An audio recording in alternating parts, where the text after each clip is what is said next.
ಒಂದು bowl dry fruits 100 gram dry fruits ಅಲ್ಲಿ good source of fat ಸಿಗುತ್ತೆ. ಇದರಲ್ಲಿ ನಿಮಗೆ 359 ಕ್ಯಾಲೋರೀಸ್ ನಿಮಗೆ ಸಿಗುತ್ತೆ. ಇನ್ನೊಂದು ಡ್ರೈ ಫ್ರೂಟ್ಸ್ ನ ಡೈಲಿ ರೂಟೀನ್ ಅಲ್ಲಿ ಕನ್ಸ್ಯೂಮ್ ಮಾಡೋದ್ರಿಂದ ಅಂದ್ರೆ ಫ್ಯಾಟ್ ಇರುತ್ತೆ, ಹೊಟ್ಟೆ ಹಸಿನ ಕಂಟ್ರೋಲ್ ಮಾಡುತ್ತೆ.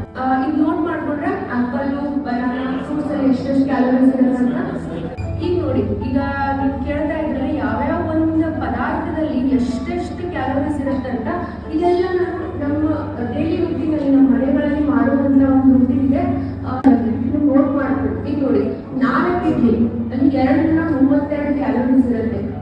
ಇದನ್ನ ಬರ್ನ್ ಮಾಡ್ಲಿಕ್ಕೆ 1.5 ಗಂಟೆ ವಾಕ್ ಮಾಡ್ಬೇಕು ಕಂಟಿನ್ಯೂ ಆಗಿ. ಆಮೇಲೆ ವಡೆ ಎಣ್ಣೆ ಕರ್ದಿವಲ್ಲ, ವಡೆಗೆ 339 ಕ್ಯಾಲೋರೀಸ್ ಇರುತ್ತೆ. ದೋಸೆ, ಉಪ್ಪಿಟ್ಟು, ಅವಲಕ್ಕಿ, ತಾಯಿ ರೊಟ್ಟಿ ಅಂದ್ರೆ ಇವೆಲ್ಲ ನಮ್ಮ ಒಂದು ಡೈಲಿ ಮನೆಗಳಲ್ಲಿ ನಾವು ಏನ್ ಮಾಡ್ತೀವಲ್ಲ ಅದೊಂದು ಸಿಂಪಲ್ ಎಕ್ಸಾಂಪಲ್, ಒಂದು ಕ್ಯಾಲೋರಿ ರೂಟೀನ್ ನಾನು ಹಾಕಿದ್ದೀನಿ, ನೋಟ್ ಮಾಡ್ಕೊಳ್ಳಿ.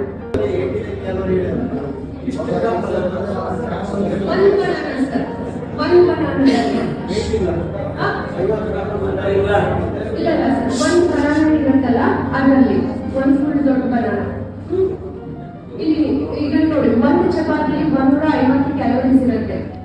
ಆಮೇಲೆ 1 ಕಪ್ ಚಹಾ ಮತ್ತೆ ಬಿಸ್ಕೆಟ್ 280 ಕ್ಯಾಲೋರೀಸ್. ಬ್ರೆಡ್, ಚಹಾ ಅಥವಾ ಕಾಫಿ 350. 1 ಮೈಸೂರು ಪಾಕ್ 564. ಗುಲಾಬ್ ಜಾಮೂನ್ 330.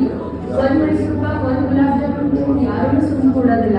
ಈಗ ನೀವು ಹೇಳಿದ್ರೆ ಒಂದು ಹೋಳಿಗೆ 4 ಹೋಳಿಗೆ ತಿಂದಿರಂತ, ಅದಿಲ್ಲ ಅಂದ್ರೆ 2000 ಕ್ಯಾಲೋರೀಸ್ ಇರುತ್ತೆ 4 ಹೋಳಿಗೆ. ಓಕೆ, ಈಗ ಹೆಲ್ದಿ ರೂಟೀನ್ ಬಂದ್ವಿ. ಬಟ್ ಹೆಲ್ದಿ ರೂಟೀನ್ ಅಲ್ಲಿ ಮಾಡಬಾರ್ದಂದ್ರೆ ಪ್ರತಿದಿನ 4 ಲೀಟರ್ ನೀರು ನಾವು ಕುಡಿಬೇಕು.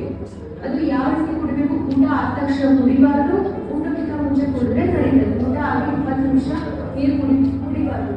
ಆಮೇಲೆ ರಾತ್ರಿ 7 ರಿಂದ 8 ಗಂಟೆ ಗುಡ್ ಸ್ಲೀಪ್ ಮಾಡಬೇಕು.